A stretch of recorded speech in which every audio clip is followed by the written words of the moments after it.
Hi! Ito yan ako.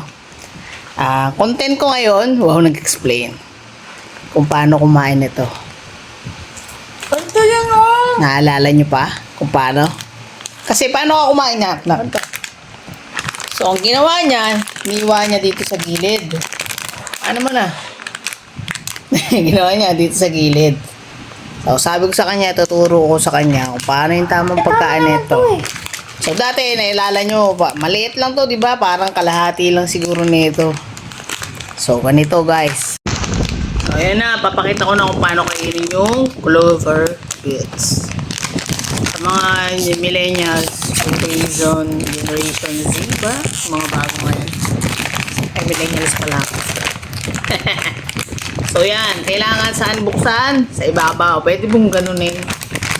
Or, here ba talaga? Whatever.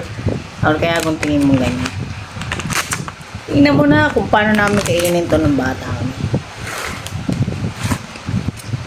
Diba? Tama!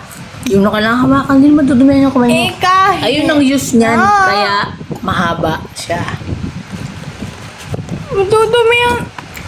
Thank you for watching! Madudumihan naman eh.